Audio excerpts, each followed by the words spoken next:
McIver has never been afraid to ride alone. As a Calgary alderman, McIver was known as a fiscal hawk.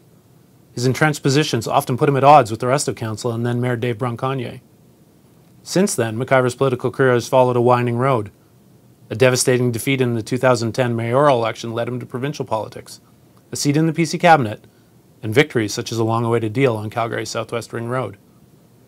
Now, as a self-proclaimed outsider with no Tory MLAs backing him, McIver has his sights set on becoming Alberta's next premier. I've been in the minority my whole life. I have fairly strong ideas, fairly definite beliefs. In my imperfect way, I try to live by them. That leads me, in many cases, to agree with people, and in some cases to disagree. But I'd say it's principle-based. I do what I think is right. The 56-year-old McIver was born in Woodstock, Ontario. His father was a welder, his mother an office worker. When McIver graduated from high school, he decided to find a trade instead of going to university. He worked for 3 years as a meat cutter, but tiring of the long days in a refrigerator, he moved into sales for Schneider's Meats. McIver was moving up in the world, but he felt increasingly restless. When the opportunity of a transfer to Calgary came up in 1981, he seized it. Well, it was for a boy that grew up in Southern Ontario. It was the Wild West. You know, I love the fact that there was then and still is now real cowboys around here that work. I love the fact that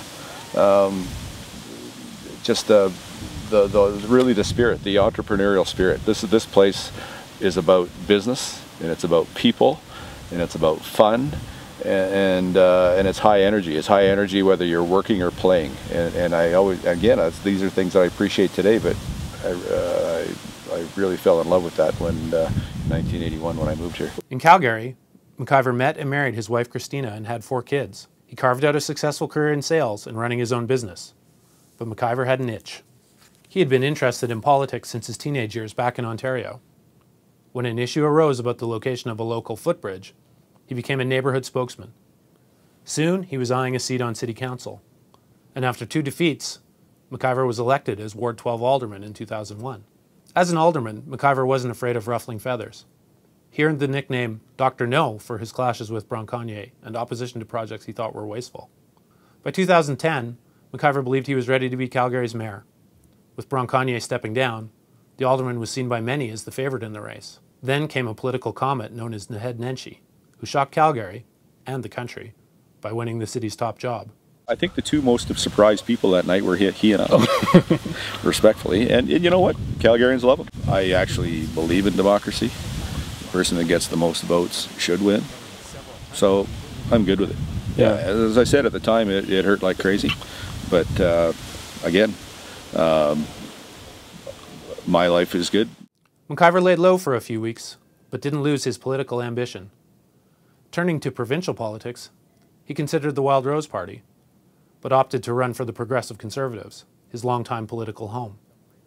In 2012, he was elected as the Tory MLA for Calgary Hayes under Premier Alison Redford, who quickly named him Transportation Minister.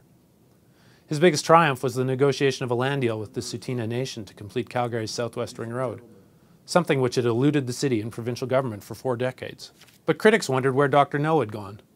McIver was accused of betraying his conservative principles as he defended the government's pricey Building Alberta sign campaign and its plan to rack up debt to pay for infrastructure.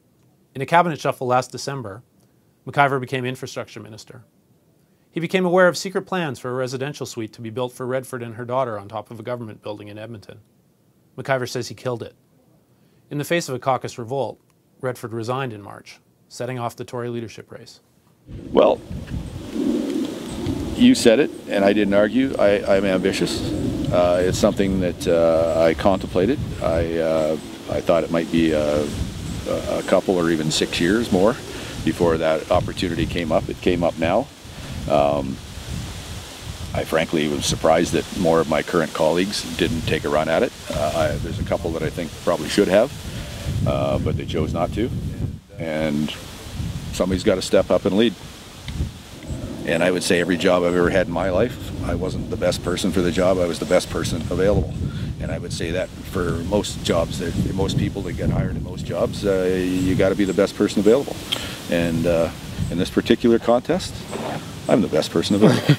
McIver launched his campaign from the front lawn of his suburban home. invoking former Premier Ralph Klein as he depicted himself as an ordinary man ready to serve his bosses in the Alberta public. McIver's campaign stumbled early when he was forced to apologize for participating in June's March for Jesus, an event organized by a Calgary street minister who has posted vehemently anti-gay messages online. Mount Royal University political analyst David Terrace says McIver has both obvious strengths and weaknesses as a leadership candidate. Nothing glittering, no, he's not a great speaker, he doesn't, he can't move audiences, but certainly as a cabinet minister, you get a sense of tremendous solidity and responsibility. He's a right-wing politician, doesn't hide those views about,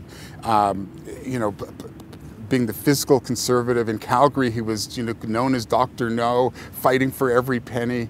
But the problem for him strategically is that a lot of those voters are no longer in the Conservative Party. They've moved to the Wild Rose and are staying in the Wild Rose. It doesn't look like they're coming over en masse to vote for Ric. So he kind of isolates himself within the Conservative Party.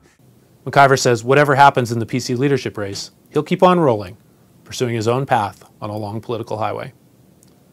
For CalgaryHerald.com, I'm James Witt.